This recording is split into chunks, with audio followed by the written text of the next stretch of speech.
The grand ballroom of the Riverside Hotel sparkled with crystal chandeliers and golden lights.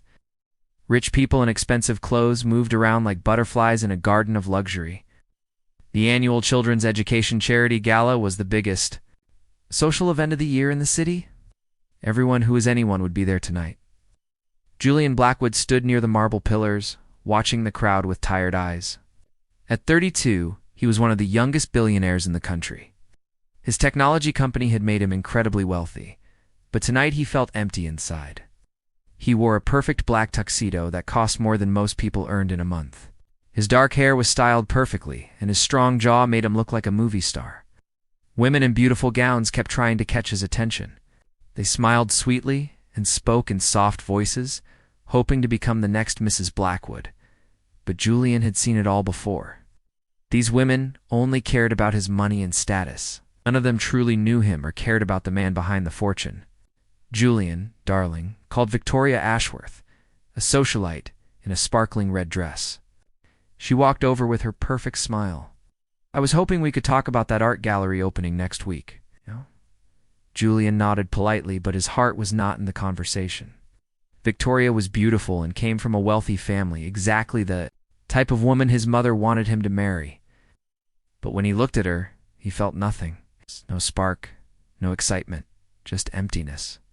The girl who stood out as Victoria continued talking about art and social events.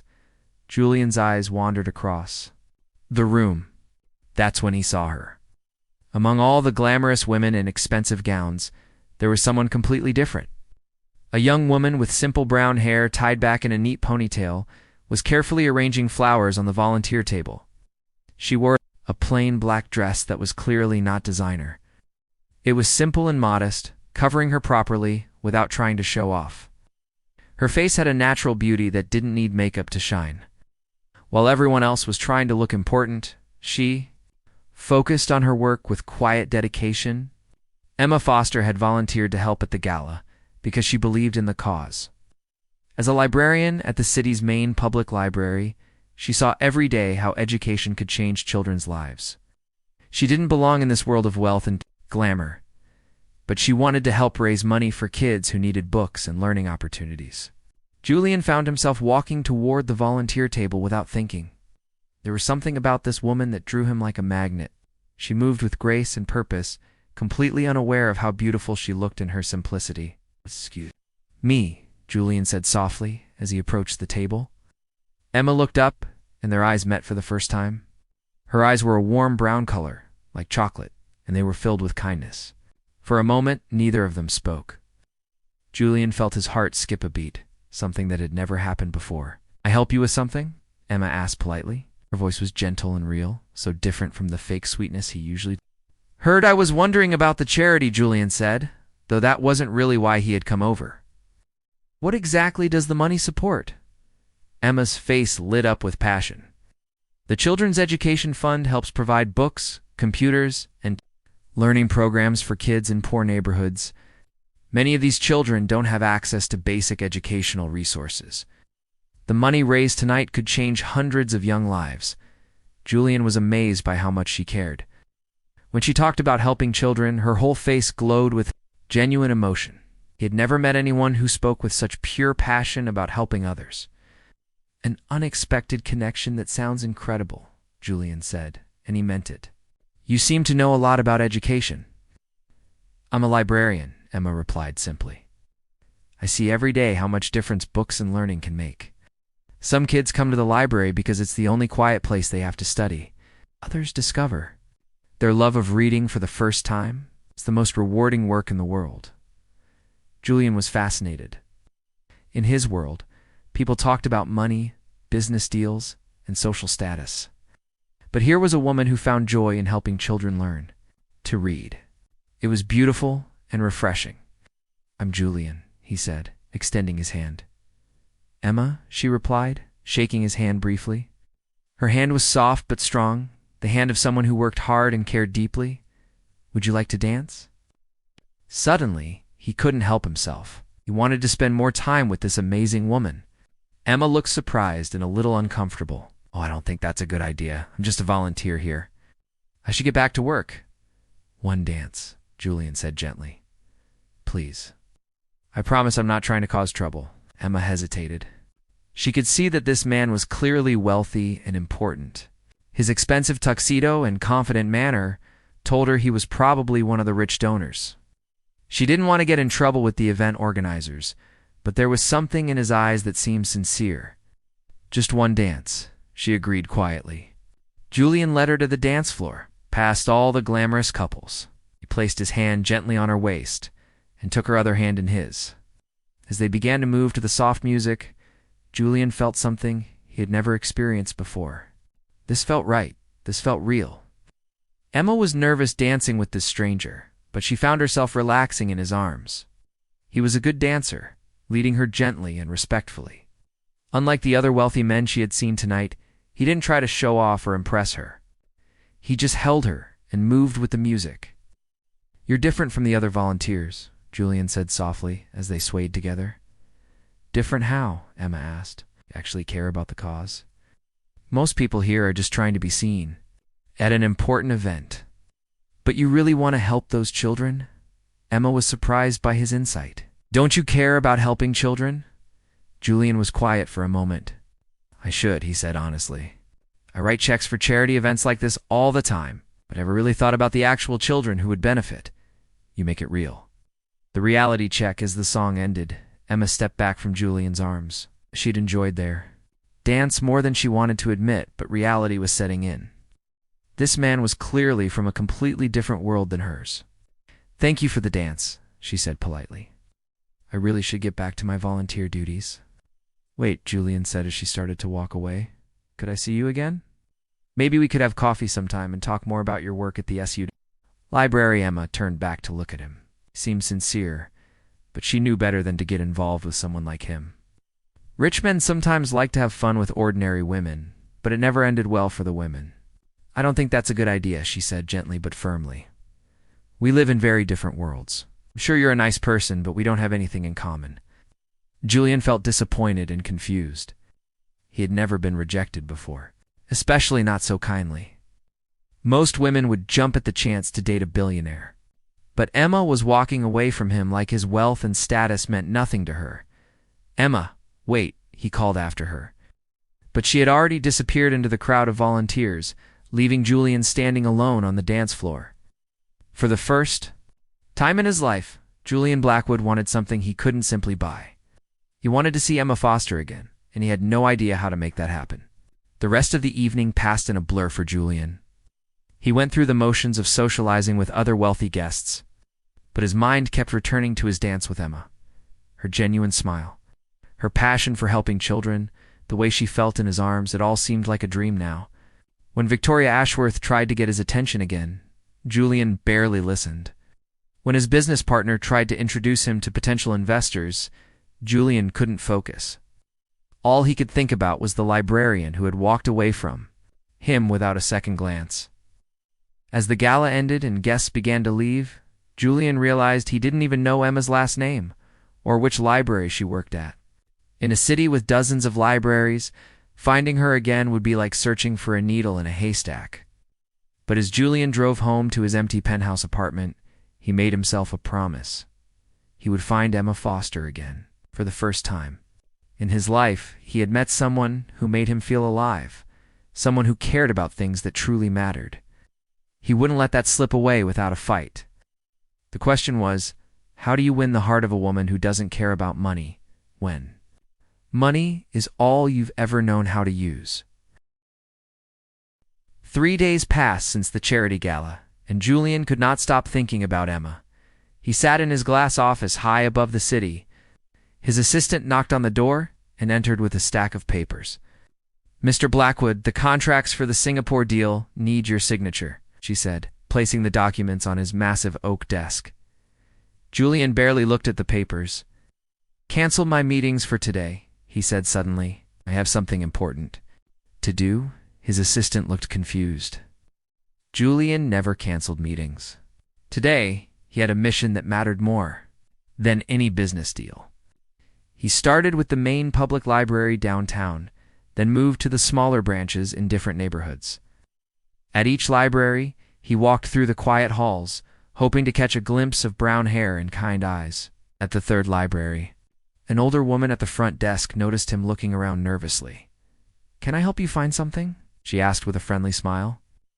"I'm looking for someone who works here," Julian said. "A librarian named Emma. She has brown hair and she's very passionate about helping children learn to read." The woman shook her head. Visited 8 libraries, with no luck. He was starting to wonder if Emma had given him a fake name, but something in his heart told him she was too honest for that. Finding Emma the next morning, Julian decided to try a different approach. He remembered that Emma had mentioned working with children who came to the library to study. He started visiting libraries in neighborhoods where kids might need a safe place to do homework. At the Roosevelt Branch Library in a modest part of town, Julian finally found what he was looking for. Through the large windows, he could see Emma sitting at a small table, surrounded by children. She was reading to them from a colorful picture book, and their faces were bright with excitement. Julian's heart jumped when he saw her. She looked even more beautiful than he remembered. She wore a simple blue sweater and jeans, her hair falling softly around her shoulders. There was something magical about watching her with the children. She made funny voices for different characters, and the kids giggled with delight. Julian stood outside for several minutes just watching. He saw how much the children loved Emma, and how much she loved them back. This was her world, a world where kindness mattered more than money.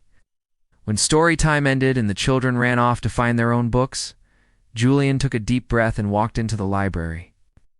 Up the reading area, when she looked up and saw him, her eyes widened with surprise. "Julian," she said, clearly shocked, "what are you doing here?" "I visited every library in the city until I found you." Emma felt her cheeks turn red. She couldn't believe this wealthy man had spent days searching for her. "Why?" she asked quietly. "I can't stop thinking about our dance," Julian said, stepping closer. "I can't stop thinking about you. I know we live in different worlds, but I want to know more about yours." To know each other, Emma looked around the library nervously. A few people were watching them with curiosity. She could tell that Julian didn't belong here in his expensive suit and fancy watch, but something in his eyes seemed sincere. "The children's reading program continues in an hour, and I need to prepare." "I help?" Julian asked, surprising both of them. "If that means reading to kids, then yes, I want to help." Emma hesitated. She could get in trouble for letting a stranger help with the children's program, but there was something genuine about Julian that made her want to trust him. "Have you ever read to children before?" she asked. "No," Julian admitted, "but I can learn." Emma made a decision that would change both their lives, "Okay," she said, "but you have to follow my rules. The children come first. No showing off, no trying to impress anyone, just be yourself." Julian nodded eagerly. For the next hour, Emma taught him how to read to children. She showed him how to use different voices for characters, how to hold the book so everyone could see the pictures, and how to ask questions that would keep the kids interested. When the children arrived for the second reading session, Emma introduced Julian as her helper. Julian was nervous at first, but as he read the story of a brave little mouse, he found himself getting lost in the tale. The children laughed at his funny voices and gasped at the exciting parts. By the time he finished the book, Julian understood why Emma loved her job so much. After the children left, Emma and Julian sat together in the quiet library. "You did really well," Emma said with a genuine smile. "The kids loved you." "I loved it too," Julian said, surprising himself. "I've never experienced anything like that. Those kids were so happy just to hear a story. In my world, people are never satisfied. But those children were perfectly happy with a simple book." Oh. Emma studied Julian's face. She could see that something had changed in him during the reading session. "Why did you really come looking for me?" she asked. Julian was quiet for a moment. "Honestly, you don't care about my money or my company. You looked at me and saw just a person. Do you know how rare that is?" A coffee date. Emma felt her heart soften. She could hear the loneliness in Julian's voice, and it touched something deep inside her. "Would you like to get coffee?" she asked. "There's a small cafe down the street where we could talk." Julian's face lit up with joy. "I would love that." Julian looked at the menu with confusion. I don't know what half of these drinks are. Try a cappuccino, she suggested. It's coffee with steamed milk. Simple and delicious. Emma told him about growing up in a working class family, about her parents who worked multiple jobs to pay for her college education. Julian shared things he had never told anyone before. He talked about the pressure of running a billion-dollar company, about the loneliness of never knowing if people liked him for himself or for his money, and about his fear that he was becoming just like his cold, business-focused father. I started the company when I was 22, Julian explained. I had this idea for a new type of software, and it took off beyond my wildest dreams. I became this person who only cared about profit margins and stock prices. Emma listened carefully. She could see the real Julian beneath the wealthy exterior, and she liked what she saw. What did you want to be when you were little? She asked. Julian smiled sadly. A teacher, actually. I loved learning new things and sharing them with others. But my father said teaching was for poor people who couldn't make it in the real world. Teaching is the most important job in the world, Emma said firmly. Teachers shape the future. They give children hope and knowledge and dreams. There's nothing more valuable than that. Julian stared at Emma with wonder.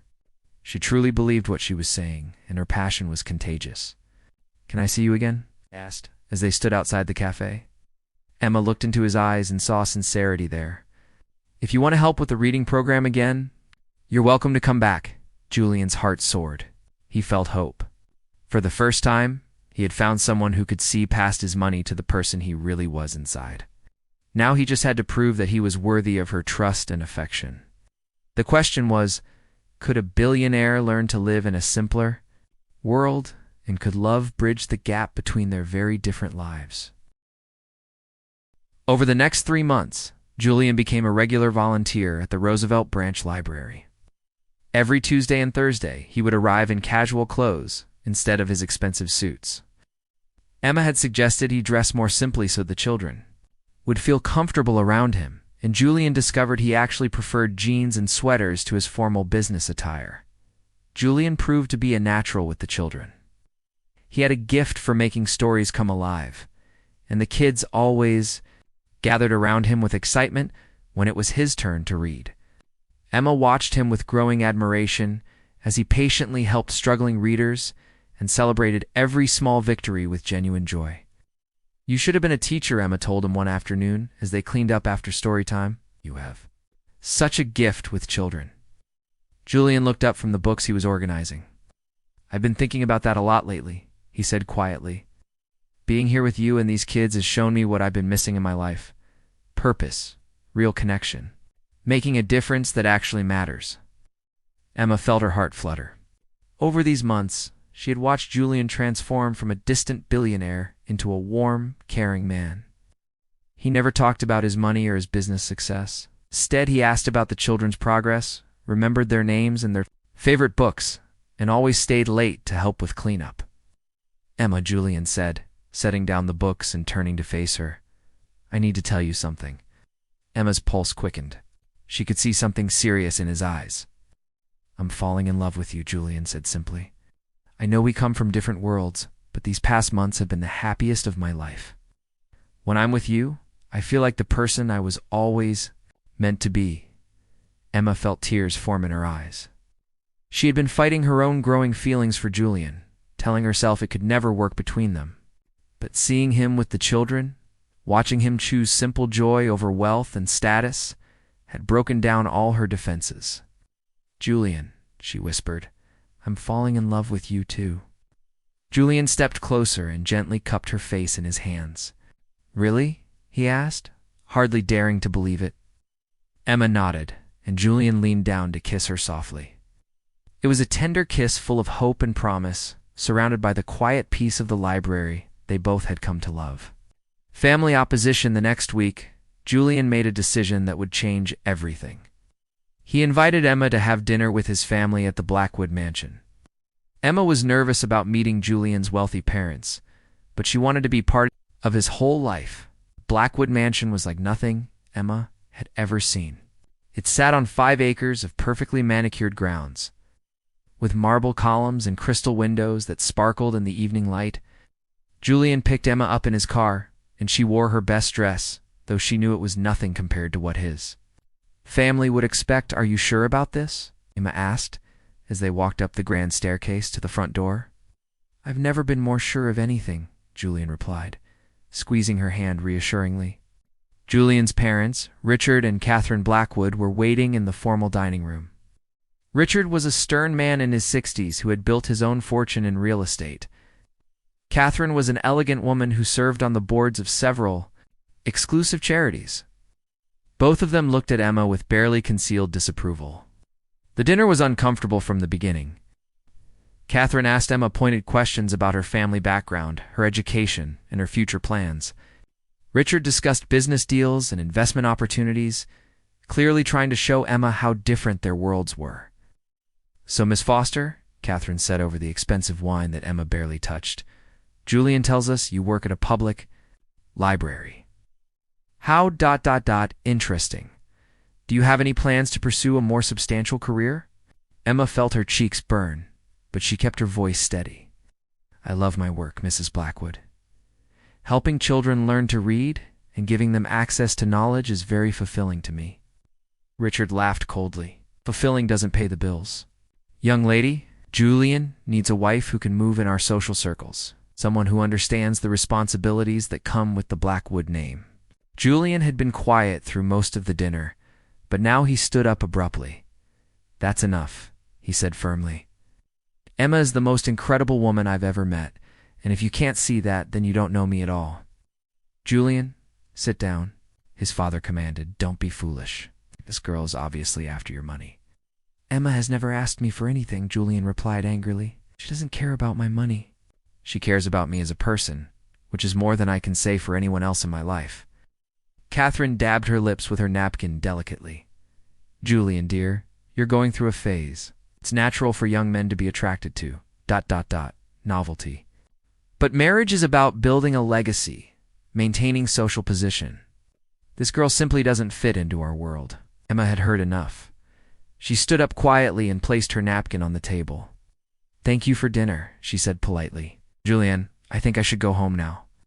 Julian immediately stood to follow her, but his father's voice stopped him. "If you leave with her tonight, Julian, don't bother coming back. I'll remove you from the company and cut off your inheritance. You'll have nothing." Julian looked at his parents, then at Emma's hurt face, and made his choice. "Then I'll have nothing," he said calmly. "But I'll have her, and that's worth more than all your money." The big decision, Julian walked Emma to his car in silence. Once they were driving away from the mansion, Emma finally spoke. "Julian, you can't give up your family for me. I won't let you do that." "You're not making me do anything," Julian replied. "I'm choosing you because I love you. I'm choosing the life we could build together over the empty life I had before. But your inheritance, your company, everything you've worked for." Julian pulled the car over and turned to face Emma. "Everything I worked for was meaningless. Until I met you. Emma, I have enough money saved to last several lifetimes. I don't need my family's wealth or approval. I need you." Emma felt tears streaming down her face.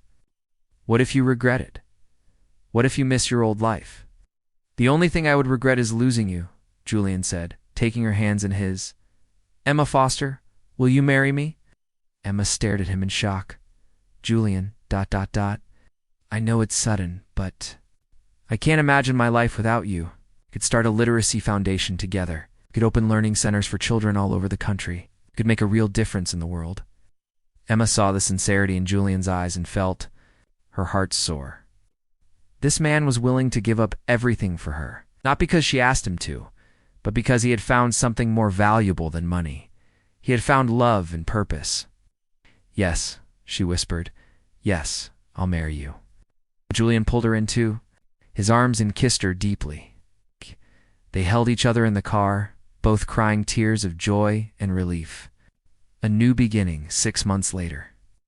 Julian and Emma were married in a small ceremony at the Roosevelt Branch Library, surrounded by the children they both loved and the friends they had made in their work together. Emma wore a simple white dress that made her look radiant, and Julian wore a casual suit that his old self never would have chosen. Instead of an expensive honeymoon, they spent their first week as a married couple setting up their new literacy foundation. They had bought a building in the heart of the city and were converting it into a learning center for underprivileged children. Julian's parents had kept their word and cut him off financially, but Julian didn't miss his old life. He had discovered that true wealth came from meaningful work and deep love. Emma had shown him that a simple life full of purpose was worth more than all the money in the world. The Blackwood Foster Learning Center opened on a sunny Tuesday morning with Julian and Emma reading to a group of excited children. As Emma watched her husband make funny voices for the characters in the story, she knew they had made the right choice. After the children left that first day, Julian and Emma sat together in their new library, surrounded by thousands of books that would soon find their way into the hands of eager young readers. "Any regrets?" Emma asked, curled up next to Julian on the comfortable reading couch they had chosen together. Julian looked around at their simple but beautiful learning center, then down at his wife's smiling face. "Only one," he said with a grin. Emma's heart skipped. "What?" "I regret that it took me so long to find you," Julian said, kissing her forehead gently. Emma laughed and snuggled closer to her husband. Outside, the city bustled with its endless pursuit of money and status. But inside their little sanctuary of books and learning, Julian and Emma had found something much more precious. They had found true love, meaningful work, and the knowledge that sometimes the best things in life are the simplest ones. Their story proved that love really could conquer all, bridging any gap between different worlds when two hearts are willing to meet in the middle. Julian had given up his billions, but he had gained something priceless, a life filled with love, purpose, and genuine happiness. Yes. They sat together planning their next reading program. Both Julian and Emma knew that their real adventure was just beginning. Together, they would change countless lives, one story at a time.